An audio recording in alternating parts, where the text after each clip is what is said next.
Hello friends, and welcome to the Prince Armory Academy. In this video, we'll be demonstrating how to build a skull-themed helmet in leather. This design is inspired by a popular manga called Berserk. And yes, we will be building the full suit, so that might be a good reason to get subscribed to the channel. Also, stay tuned for news on pre-cut DIY kits for this and other builds coming very soon.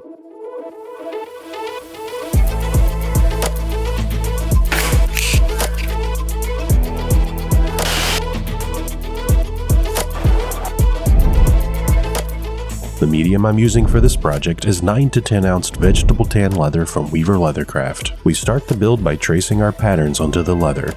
I use a fine point marker to get accurate lines. The patterns for this series can be picked up at the Prince Armory Academy, which will include an extended cut of this build video with additional advanced lessons. I have two types of vegetable tan leather in hand, and I figured I would use both in the build. I'm using Weaver Select strap side for most of the pieces, and for the faceplate specifically I'm using holster side from Herman Oak. And both of these are really great quality and great to work with when it comes to making these armor projects that require a lot of tooling and shaping. Then I'll make some rough cuts to separate all of the pieces at this stage, which just makes the pieces more manageable while cutting. And when you're planning your build, don't forget to use my affiliate link when you're picking up some leather and tools from Weaver's impressive online store. To make the cutting process easier, I always like to dip the pieces into a tub of water for a few seconds.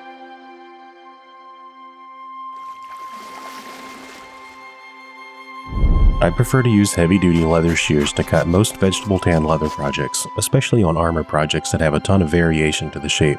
I'm able to get consistently smooth cuts with shears no problem.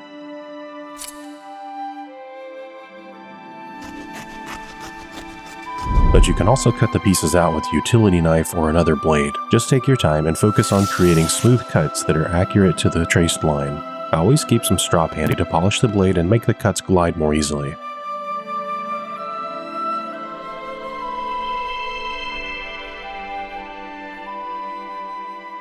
One additional tip for cuts that are more complex is you can pre-cut a deep groove using a swivel knife that you can more easily follow up later with your shears or knife.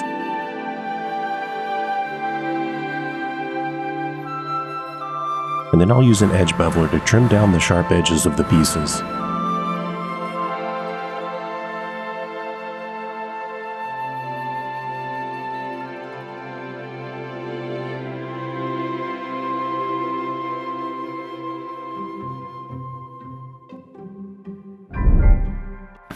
For beveling, you can burnish the edges to make them slick. I do have motorized burnishing wheels, but I'm just using a wood tool with a groove in it, and it's pretty quick and effective for all the complex shape around the edges. And while the pieces are still damp, I'll overlay the patterns over all the parts and transfer the guidelines and rivet placements with a ballpoint pen or a stylus.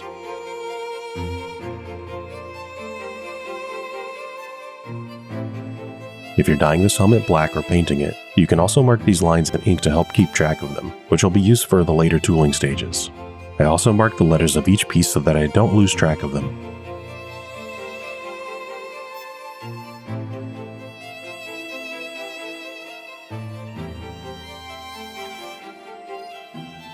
And we may as well take care of the hole punching at this stage.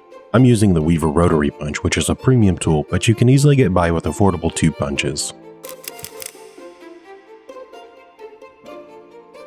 And next we'll be doing the tooling.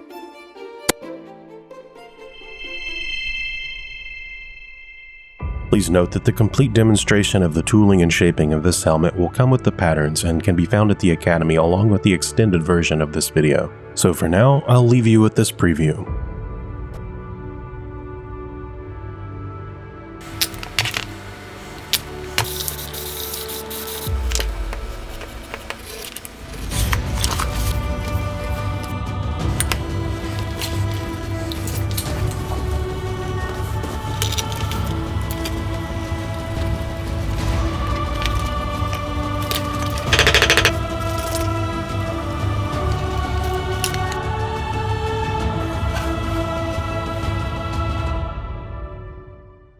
Welcome back. Let's put the helmet together. You'll need medium double capped rivets, a setter, and some kind of a hammer or striking tool.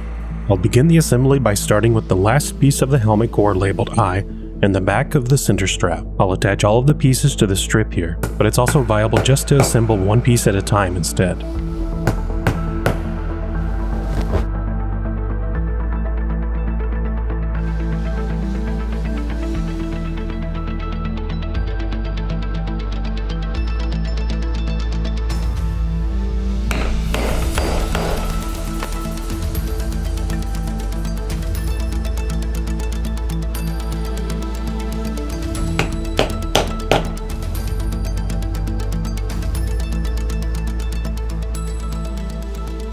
It's helpful if you can find some sort of a raised surface to set rivets on, like an anvil or the metal forming stake.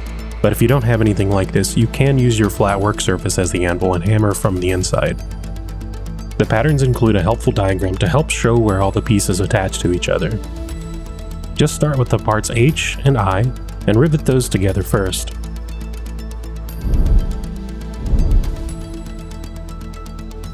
One hole is skipped here where the faceplate will attach to later. As long as you go in sequence, it's very straightforward and repeats in the same way for the rest of the pieces. The narrow ends of most of the pieces will be riveted along piece H in the section with the big row of holes, and while working and cutting leather, dimensions are likely to change. And it's likely that these small tips will not fit precisely, but you can stretch and trim them as needed. I designed the rivets to sit here so that we can hide our crimes later when the faceplate is attached.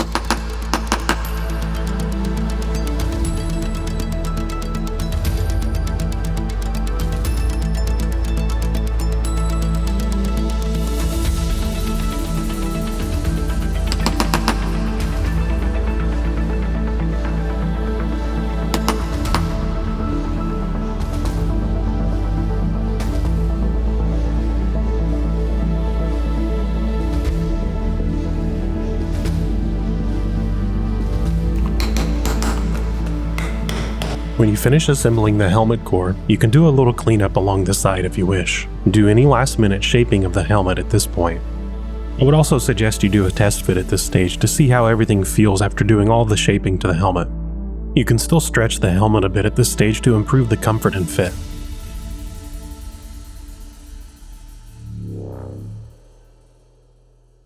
And now we come to the dye and finish. I imagine most of you who make this project will go for the classic black based on the reference, but don't be afraid to get creative and go for some different looks. You can definitely achieve a whole different look with just a few tweaks of color and tooling. This build will be pretty straightforward to dye and finish. We'll be going for an all black and using a small tub to do some immersion dyeing. This process uses more dye, and it helps to have a dedicated dye area to help control the mess, but it's about as fast as you can get. If you would like more options, we've covered many other dye methods in previous content, and there's sure to be more to come.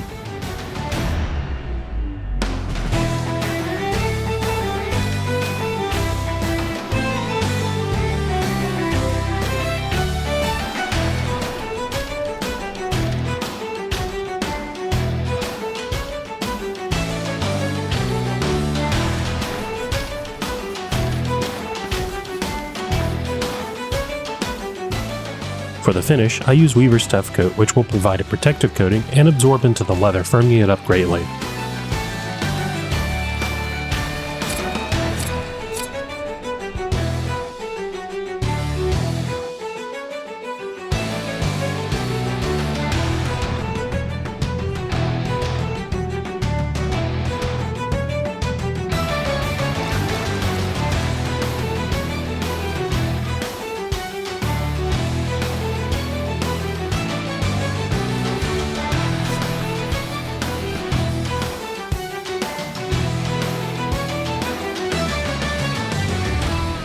I decided to modify the shape of the bottom pieces a little bit. I'll make an update to the pattern, but if you want to emulate this and you have the early access pattern, you can just trim away this section as shown here, and then use that piece to trace a symmetrical cut on the other side. It's typically my preference not to slice off a digit or slip and cut the rest of the helmet, so I'm trying to be careful and wiggle the knife through instead of just using brute force.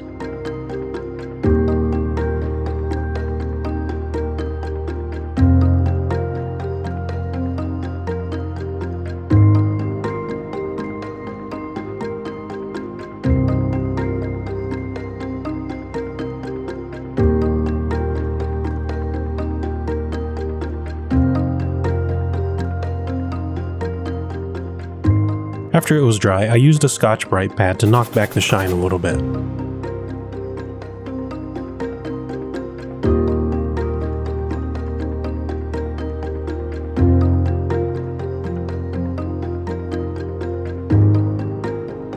I almost added some glowing red eyes to this, but I decided against it.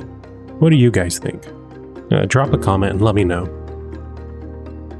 And now we can finally attach the faceplate.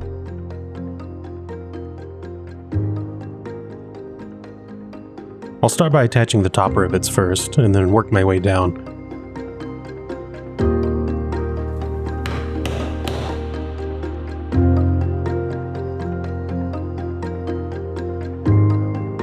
I'll attach the side bits with rivets too, but I would actually suggest considering snaps here, especially if the helmet's a little bit tight to put on at this point. It can make it easier to put the helmet on and off if you unsnap the side bits. And if you have to, you can change the rivet hole placement too. I also filmed the making of a foam version of this helmet, but I'm not sure if you guys would like to see it. But hey, if this video gets a generous amount of likes, I'll go ahead and edit that build and make a tutorial around it. So let me know you want to see it by showing your support in this video, and we'll make it happen.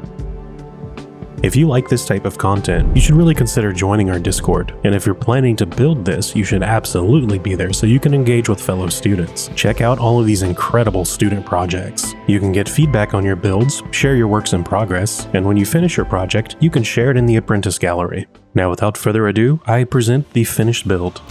Let me know what you think and what we should build next in the comments below.